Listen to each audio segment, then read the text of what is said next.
Palang sandali po sa ating lahat. Kunin po natin ating mga Biblia para sa mensahe po ng Panginoon. Buksan po natin sa Matthew chapter 13. Matthew chapter 13. Ang verse 1, ganito po ang pagkasabi. Nang araw na yaon ay lumabas si Jesus sa bahay at naupo sa tabi ng dagat. At nakisama sa kanya ang lubhang maraming tao, ano pat lumulan siya sa isang daon. At naupo at ang buong karamihan ay nakatayo sa baybayin. At pinagsalitaan niya sila ng maraming mga bagay sa mga talinghaga na sinasabi, narito ang naghahasik ay yumaon upang maghasik. At sa paghahasik niya ay nangahulog ang ilang binhi sa tabi ng daan. At dumating ang mga ibon at kinain nila. Verse 5. At ang mga iba'y nangahulog sa mga batuhan na do'y walang sapat na lupa at pagdakay sumibol sapagkat hindi malalim ang lupa. At pagsikat ng araw ay nangainitan at dahil sa walang ugat ay nangatuyo. At ang iba'y nangahulog sa mga dawagan at nagsilaki ang mga dawag at ininis ang mga yaon. Ang mga iba'y nangahulog sa mabuting lupa at nangbunga, ang ila'y tig-100, ang ila'y tig-60, at ang ila'y tig-30. At ang may pakinig ay pakinig. Ang paliwanag po niyan ay sa verse 18. Ganito po yan. Matthew 13:18. Pakinggan nga ninyo ang talinghaga tungkol sa mga hasik. Kung sino man ay nakikinig ng salita ng kaharian at ito'y hindi niya na pag-uunawa, ay pinaroroonan ng masama at inaagaw ang naghasik sa kanyang puso, ito yung naghasik sa tabi ng daan. Verse 20, at ang naghasik sa mga batuhan ay yung nakikinig ng salita at pagdakay tinatanggap ito ng buong galak. Gayunmay wala siyang ugat sa kanyang sarili, kundi sandaling tumatagal at pagdating ng kapighatian o pag-uusi dahil sa salita ay pagdakay natitisod siya. Verse 22, at ang naghasik sa mga tawagan ay yung dumirinig ng salita. Ngunit pagsusumakit na ukol sa sanlibutan at daya ng mga kayamanan ay siya'y umiinis sa salita at siya'y nagiging walang bunga. At ang naghahasik sa mabuting lupa ay siyang dumirinig at nakakaunawa ng salita at siyang katotohanang nagbubunga, ang ila'y tig-100, ang ila'y tig-60, at ang ila'y tig-30. Purihin ng Panginoon sa pagkabasa ng kanyang salita. Ang pamagat po ng mensahe sa atin sa sandaling ito is the best soil. The best soil. Pray po tayo. Dear Lord Heavenly Father, again, thank you Lord for this wonderful privilege of hearing your word. Lord, please grab this opportunity to speak to us. Kausapin niyo po kami, baguhin niyo po kami, tulungan niyo po kami, patawarin niyo po sa aming mga kasalanan, alisin ang mga magiging hadlang upang ganap kayong makakilos at makapangusap sa bawat isa sa amin. Sa pangalan ni Jesus, Amen and Amen. Again, the best soil. Marami ang nagsasabi na mula nang magkaroon ng pandemya, marami naging plantito o plantita. Nabilita nga minsan, nagsuggest na sa dami ng demand ng mga halaman, sumobra ang taas nito na ilagay din, maglagay ng price control. So, sa ampa ng ka ba naman nakakita na yung makahiya, yung amorsiko, yung gabing malalaki, kapag nilagay mo sa paso ay nagiging libo ang halaga. Pero hindi plantito, plantita ang pag-uusapan natin ngayon. We're talking about the sower. So ngayon ay yung nagtatanim hindi para pan-display, kundi sa purpose na umani someday. The truth that are revealed by Jesus in the parable are life-changing. If they are heard and heeded, kayang baguhin ito ang ating buhay. Alam naman natin na ang meaning ng parable ay earthly story with heavenly meaning. Let's look into the parable of the sower today. As we do, prepare to meet yourself in this world. Let's hear Heed and honor the message Jesus wants to teach us today, entitled The Best Soil for the Sower. The best soil for the sower. Una, pag-usapan natin the task of the sower. Puro tipo ito, task. Ano ba ang tungkulin ng isang sower? Palagay nyo, ano yung kanyang identity? Pag-usapan natin yung identity ng isang sower. Under the task of the sower is the identity. Palagay nyo, anong identity ng sower or farmer? Obviously, ang identity niya, pag nagtatanim, naghahasik ito o nagtatanim pag sinabing sower. Kaya nga nagsabi si Jesus sa Mark chapter 4 verse 14, and the sower soweth the word. Ang mga hasik ay naghahasik ng salita ng Diyos. Alam mo ba na kung ikaw ay tunay na Christian, inaasahan kang maging sower o tagahasik ng salita ng Diyos? Every Christian ay inaasahan ng Diyos na naghahasik ng salita ng Diyos. Are you living your identity? Ang identity ng mga Kristiyano ay dapat sower, nagtatanim, naghahasik ng salita ng Diyos. Well, God is telling to you right now, pinaalalahanan niya sa atin, we as a Christian, ang identity natin dapat ay sower. Sower hindi lang ng halaman, kundi sower ng salita ng Diyos. So first, we talk about the sower identity. Ngayon pag-usapan natin the sower intention. Ano sa palagay nyo ang intention ng naghahasik o sower? He sows because he ultimately desired to reap a harvest. Siyempre, ang intention niya kaya siya nagtatanim ay para umani. He casts his seed with the expectation of much more in return. Pag naghasik siya ng buto, ang inaasahan niya mas marami doon ang kanyang aatihin. The sower has one goal, to get his seed into the ground, maitanim para magbunga, so the harvest can come. Ang intention niya ay umani. Ang identity niya is pagtanim. The same is true with the seed of the gospel message.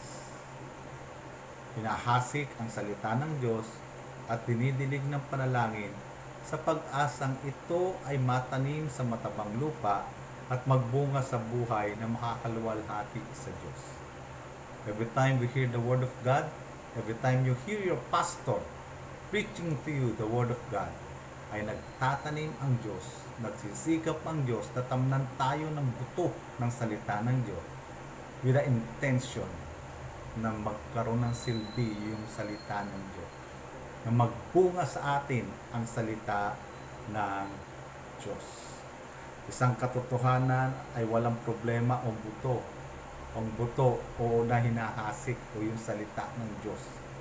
Ang may problema ay ang lupa o pusong pagtataniman nito.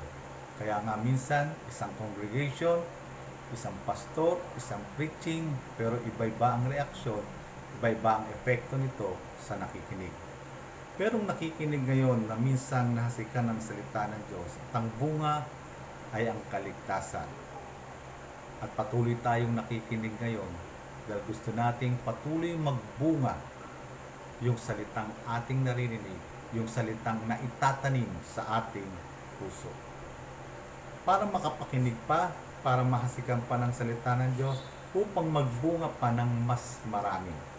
Upang magbunga ng magagandang patotoo na magbibigay ng kaluwalhatian sa ating Diyos. That is the intention of the heavenly sower. Kung bakit nagtatanim ang Diyos sa atin, ginagamit niya ang mga pastor na makapangaral sa atin. The intention ay para umani. And that is my desire as I sow today. Ito rin yung gusto ko.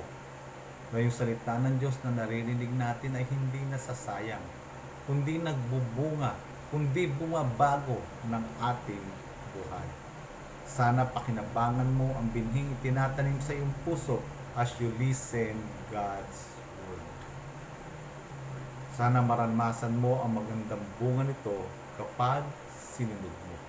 Kasi hindi magbubunga unless yung naririnig mo, yung itinatanim na salita ng Diyos sa iyo ay a-apply mo sa buhay mo. Kaya nga, ang sabi sa James, huwag tayong tagapakinig lamang, kundi tagasunod ng salita ng Diyos. The identity of the sower, magtanim. The intention, para humarvest. Bakit nakakapakinig ka ng salita ng Diyos?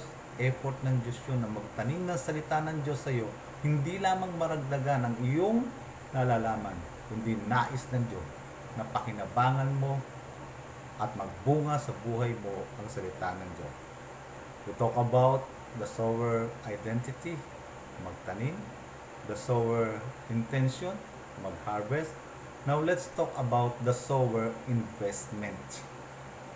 Ano sa palagay nyo ang investment ng sower? The farmer must give something away before he can expect to receive anything in return.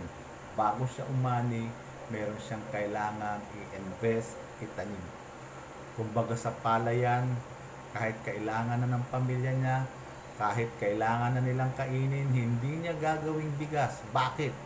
Magtitira siya ng pantanim. And that is the seed. The seed is all the farmer has, and he give it away, hoping to receive more in return. This is what the heavenly sower did. Ito yung ginawa ng ating Diyos Ama. Nagtanim siya sa atin ng salita ng Diyos. Jesus gave His all so that there might be gospel seed to cast into the soil of the human heart. He died on the cross and rose again, literally giving His all, knowing that some seed would fall on the good soil and what a great harvest would come back to Him. Sana tayo yung good soil na yun. Sana tayo yung best soil na yun. Jesus gave His all for you and for me that we might have a gospel to believe. Sabi nga sa Isaiah 53 chapter 5 to 6, ngunit siya ay nasugatan dahil sa ating mga pagsalangsang, siya ay nabugbog dahil sa ating kasamaan, ang parusa na tungkol sa ating kapayapaan ay nasa Kanya, at sa pamamagitan ng Kanyang mga latay ay nagsigaling tayo. Tayong lahat na gaya ng mga tupa ay naligaw.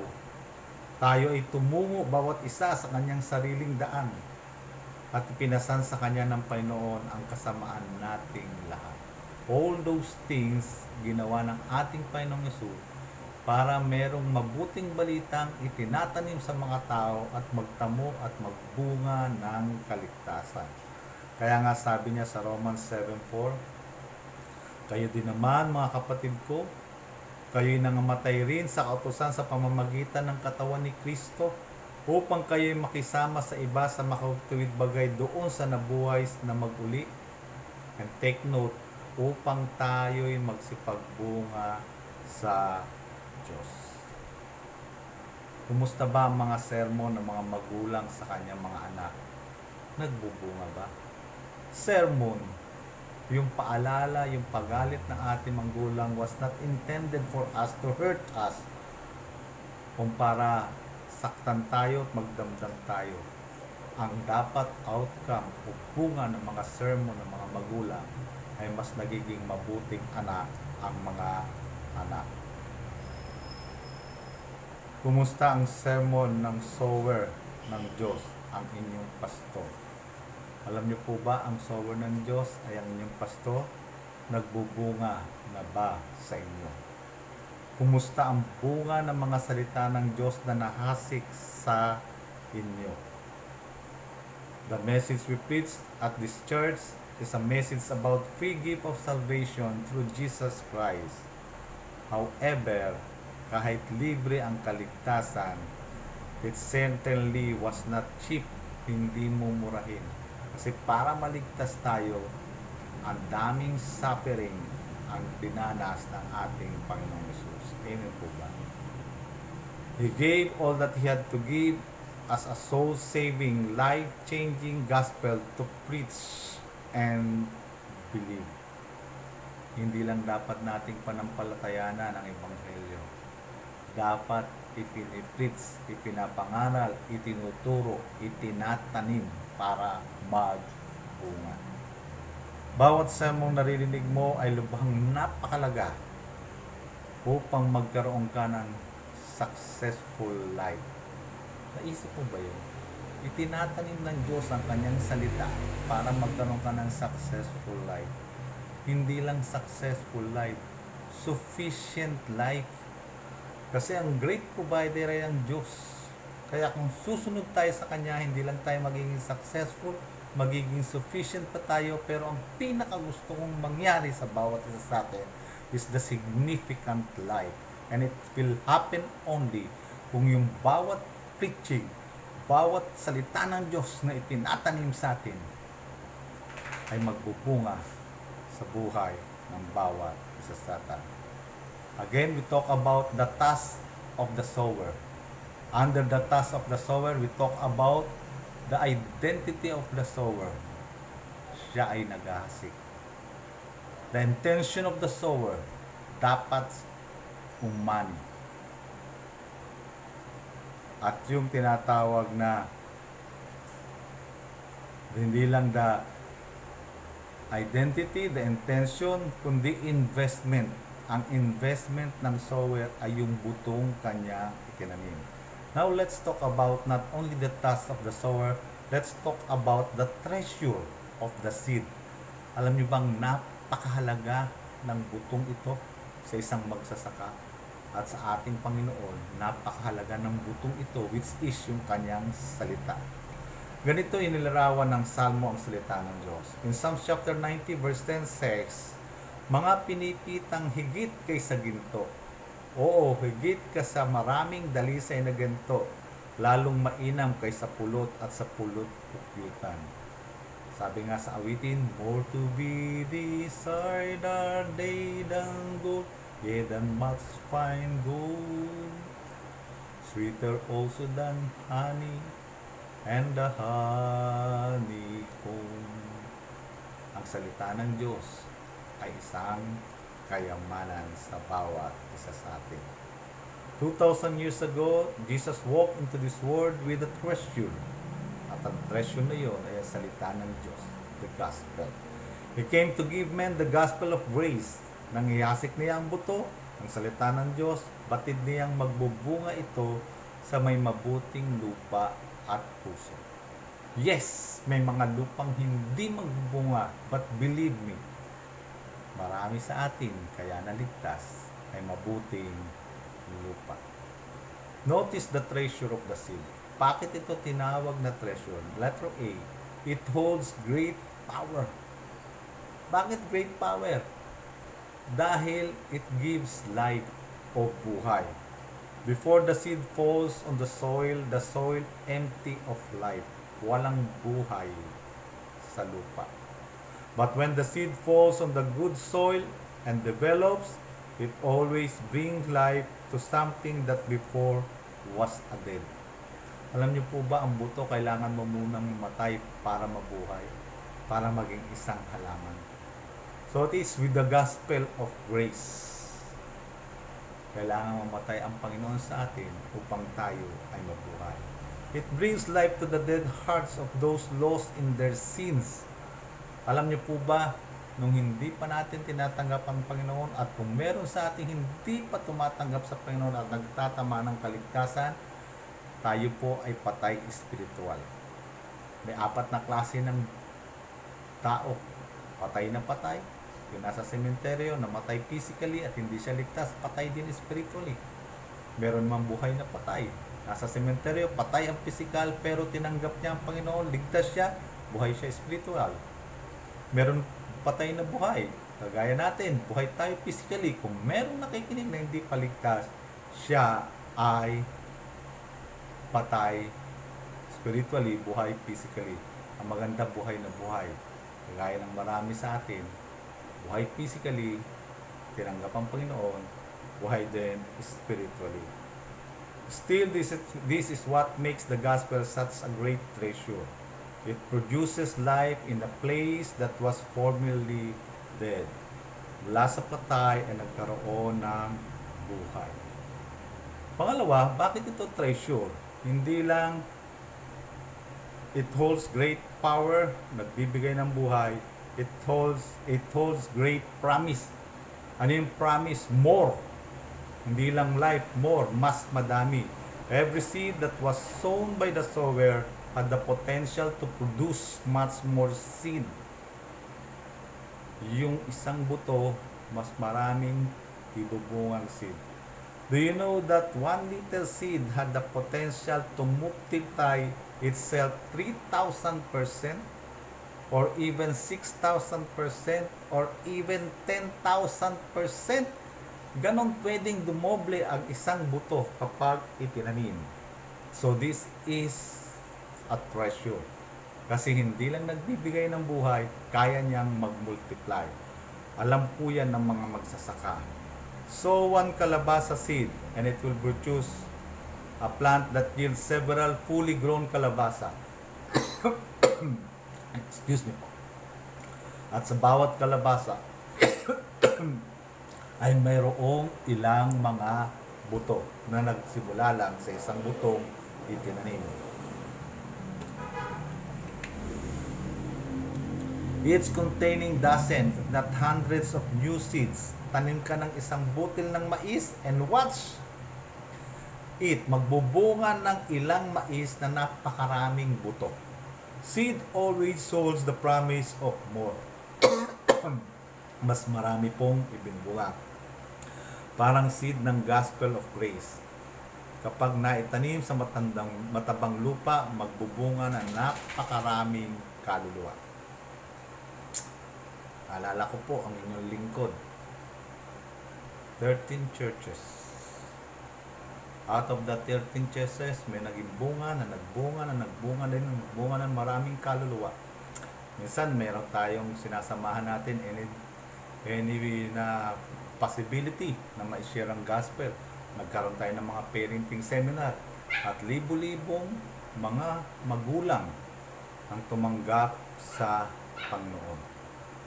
So, the task of the sower, the treasure of the seed, now the testimony of the soil. Ano ang testimony of the soil? Una, letter A, the compacted soil o matigas na lupa. Ito yung nasa tabing daan. Sabi sa Matthew 13:4, at sa paghahasik niya ay nangahulog ang ilang binhi sa tabi ng daan at dumating ang ibon at kinain nila. Verse 4 po yan. Ipinaliwanag sa verse 19. Kung sino man ay nakikinig ng salita ng kaharian at ito hindi niya napag-unawa, hindi niya maintindihan, ay pinaroroonan ng masama at inaagaw ang naghahasik sa kanyang puso, ito yung nahasik sa tabi ng daan. Dahil ito'y daanan ng mga tao at mga hayop, napakatigas na lupa. Kapag nahulog ang buto ay di makakaipailalim at dahil nakalantad lang ay madaling makain ng ibon. Ibig sabihin, narinig pero di nakinig. I like to repeat that. May narinig pero hindi nakikinig. Posible na hindi interesado. Posible na walang panahon. Posible habang narinig yung salita ng Diyos ay ibang iniisip. O posible na ayaw talagang manampalataya. In short, napakatigas na puso, napakatigas na lupa. Naririnig nilang ebanghelyo subalit baliwala lamang. Kaya nga sabi sa 1 Corinthians 1:18, sapagkat ang salita ng krus ay kamangmangan sa kanila na napapahamak, ngunit ito'y kapangyarihan ng Diyos sa ating nangaliligtas. Kung matigas ang puso, matigas ang lupa, baliwala ang salita ng Diyos. When this happens, the devil and his demons will snatch away the gospel seed by diverting the mind and helping the person become even more hardened against God. Kasi hindi handang tumanggap ang ganitong puso. The testimony of the soil, merong compacted soil o matigas na puso. Pangalawa, merong crippled soil o mabatong lupa. Sabi sa Matthew 13:5 and 6. At ang mga iba'y nangahulog sa mga batuhan, na do'y walang sapat na lupa, at pagdakay sumibol sapagkat hindi malalim ang lupa. At pagkat ang araw ay nangainitan, at dahil sa walang ugat ay nangatuyo. Piliwanag sa Matthew 13:20 to 21. At ang nahasik sa mga batuhan ay yung nakikinig ng salita. At pagdakay tinanggap ito ng buong galak.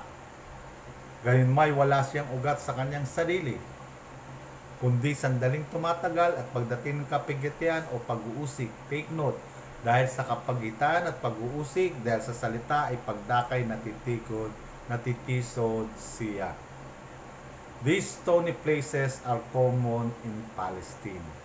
Kumbaga dito, yung mga lugar bang manipis ang lupa, sa ilalim ay adobe. Sa kanila ang ilalim ay mga marmol, parang sa romblon. Mukhang mataba ang lupa at madaling umusbong. Subalit dahil mababaw, dahil ang ilalim ay bato, kapag nasikatan ng araw ay madaling mamamatay. Kumakatawan sa mga emosyonal na puso na madaling tumatanggap sa ebanghelyo. Minsan may paiyak-iyak pa. Subalit pagdating ng problema at pag-uusig ay nawawala na. Kahit mainit sa Panginoon, pag dumating ang problema at pag-uusig, nawawala na. This person knows nothing about repentance. This person knows nothing about dying to self. This person knows nothing about turning away from the old life. Tumanggap sila sa Panginoon pero wala na sa gawain ngayon. Matthew 16:24 says, nang magkagayon sinabi ni Jesus sa kanyang mga alagad, kung ang sino mang tao ibig sumunod sa akin ay tumanggi sa kanyang sarili at pasanin ang kanyang krus at sumunod sa akin. In the end, they are farther away from God than they were before they made their profession. Mas malayo pa sila sa Diyos kaysa sa dati nang hindi pa nila tinatanggap ang Panginoon. Were they really saved? Probably no. How do we know for sure? There is no fruit of salvation in their life. Walang bunga ng kaligtasan. Hindi sila yung tinatawag na backslider. Hindi sila yung tinatawag na carnal Christian. In my humble opinion, they have never been saved. Alam kong mayroong matagal ang paglago, pero wala kahit konting bunga ng pagiging ligtas, questionable po ang kanyang kaligtasan. Letter A, the compact soil or matigas na lupa, the crippled soil o mabatong lupa. Na letter C, the crowded soil o madawag na lupa. Matthew chapter 13 verse 7. At ang mga iba'y nangahulog sa dawagan at pagsilaki ang mga dawag at ininis ang mga yaon. Pinaliwanag sa verse 22. At ang nahasik sa mga dawagan ay yung mga dumirinig na ukol sa sanlibutan, at ang daya ng kayamanan ay siyang umiinis sa salita at siya ay nagiging walang bunga. I'd like you to note yung sanlibutan at yung kayamanan. Yung kanina, problema o mga persecution o problema. Ito naman, karangyaan o yung mga worldly things ang problema. Ang lupang ito ay napakataba kaya marami ring tumubong dawag.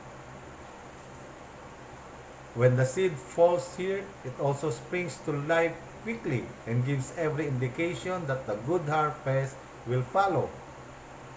Subalit, madadaig siya ng mga dawag at mamamatay din. Madali nga siyang lumago, marami ring mas malaking lumago.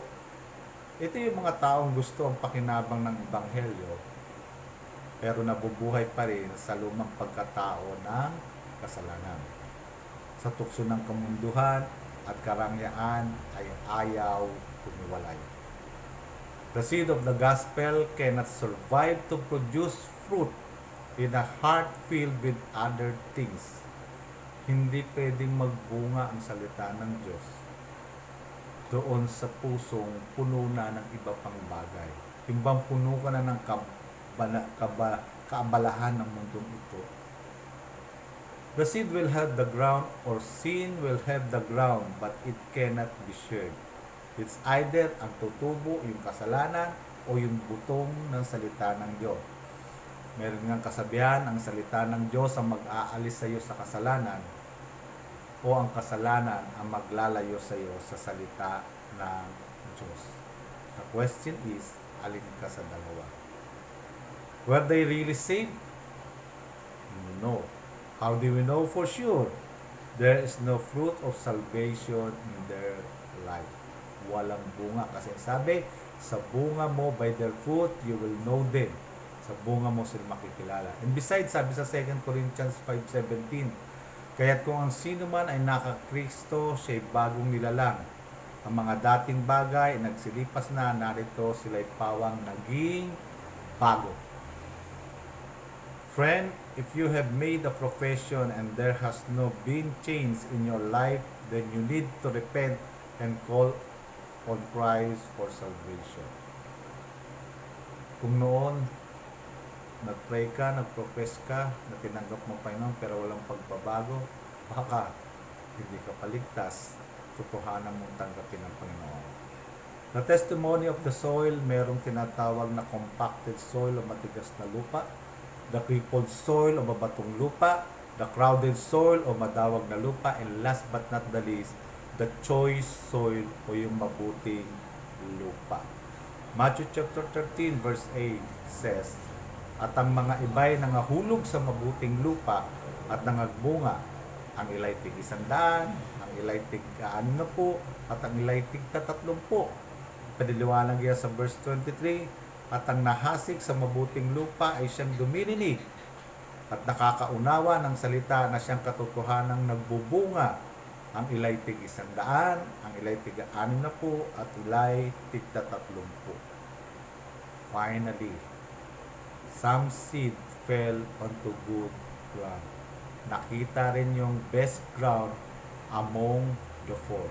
The best soil ng sower among the four. This ground had been worked and prepared. Kumbaga sa nabungkal na, naarao na, naihanda na, nalagyan na ng pataba, naalis na yung damo. Kaya kung ang buto ay madaling tumubo at sa takdang panahon ay namunga ng marami. Minsan sa ating buhay, kailangang patabain ng gatas ng salita ng Diyos. Kailangang alisin ang mga kasalanan. The heart alone pictures the kind of that can truly call itself saved. Yung namunga ito ang maliwanag na siyang tunay na ligtas. Why do I say that? This is the only soil that produces fruit. Kung mapapansin nyo, the only difference between the four soil is the fruit. Yung una, walang bunga. Yung pangalawa, walang bunga. Yung pangatlo, walang bunga. The only obstacle to salvation is unbelief. But anyone who is willing to accept Jesus on His terms is good soil. You should still remember John chapter 15 verses 1 to 8. Ako ang tunay na puno ng ubas at ang aking ama ang magsasaka o sower. Ang bawat sanga na sa akin ay hindi nagbubunga ay inaalis niya, at ang bawat sanga na nagbubunga ay nililinis upang lalong magbunga. Kayo'y malilinis na sa pamamagitan ng salita na sa inyo'y aking sinilita. Gayo'y manatili sa akin, ako'y sa inyo, gaya ng sanga na di nagbubunga sa kanyang sarili, maliban na nakakabit sa puno. Gayon din naman kayo, maliban na kayo manatili sa akin. Ako ang puno ng ubas, kayo ang mga sanga. Ang nananatili sa akin at ako'y sa kanya, ay siyang nagbubunga ng marami, sapagkat kung kayo'y walay sa akin, wala kayong magagawa. Kung sino man na hindi mananatili sa akin, siya'y matatapong katulad ng sanga at matutuyo at mga titipunin at mga ihahagi sa apoy at mga susunog. Kung kayo'y magsipanatili sa akin at ang salita ko'y magsipanatili sa inyo, ay hingin ninyo ang anumang inyong ibigin at gagawin sa inyo. Sa ganito'y lumuluwalhati ang Ama at na kayo'y magbubunga ng marami, at gayon kayo magiging aking mga alagad. Now the question is, what kind of fruit does the gospel seed produce in the good soil of a prepared heart? Ano yung bunga inaasahan? Sa isang handang puso, sa best soil na matatamnan ng salita ng Diyos. Number one is sanctification. We will become more like Him. Sabi sa Romans 6:22, "Datapwat ngayong mga laya na kayo sa kasalanan ay na maging alipin ng Diyos, kayo ay mayroon ng inyong bunga sa ikababanal." I like it to note, mayroong bunga sa ikababanal at ang wakas ay buhay na walang hanggan. Ang inaasahang bunga sa atin is sanctification, yung mabuhay tayong kagaya ni Kristo. Number two is spirituality. We will behave more like Him. Hindi lang become like Him, kundi behave more like Him. Sabi sa Galatians 5:22, ang datapat ang bunga ng Espiritu, pag-ibig, yan ang nakikita sa atin, katuwaan, kapayapaan, pagpapahinuhod, kagandahang loob, kabutihan, pagtatapat, kaamuan, pagpipigil, laban sa gayong bagay ay walang kautusan. Ang inaasahan, dahil natatamnan tayo ng salita ng Diyos, is sanctification. We will become more like Him. Spirituality, we will behave more like Him. And souls, we will become burden more like Him. Kaluluwa. Yung pong burden natin, maligtas ang iba. Sabi nga sa Romans 10:1, "Mga kapatid, ang nais ng aking puso at aking panalangin sa Diyos patungkol sa kanila," sabi ni Pablo sa mga Israel, "ay upang sila ay mga ligtas." In conclusion, makikita natin na iisang uri ng butong nahulog sa iba't ibang klaseng lupa. Mapapansin natin na sa apat na uri ng lupa ay iisa lang ang namunga. Walang problema ang butong hinasik. Walang problema ang salita ng Diyos na yung naririnig.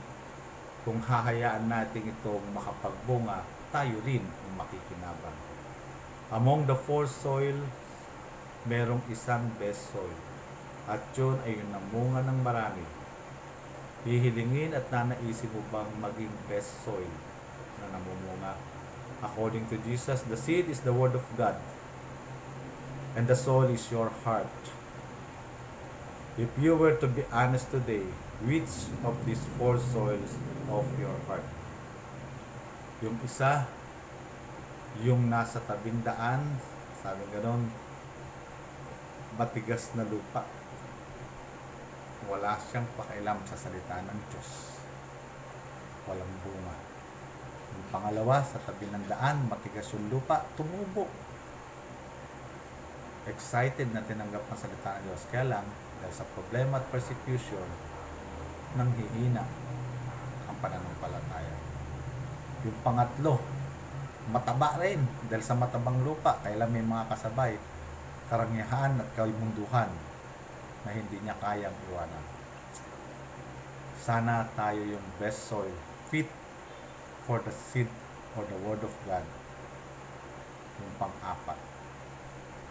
May I request everybody to please bow your head. Unless you bow your head, why not search your heart? May mga sandali ba na parang baliwala sa iyo ang salita ng Diyos? May mga sandali ba na nabibless ka, nagugustuhan mo ang salita ng Diyos, pero dahil sa pagsubok at persecution, nanghihina ka? May mga sandali pa na tinanggap mo ang salita ng Diyos, natutuwa ka, gusto mo ang salita ng Diyos, kaya lang hindi mo maiwanan ang karangyaan at ang kamunduhan. As you bow your head and close your eyes, we pray to God. Lord, help me to be the best soil fitted for your seed or for your word of God.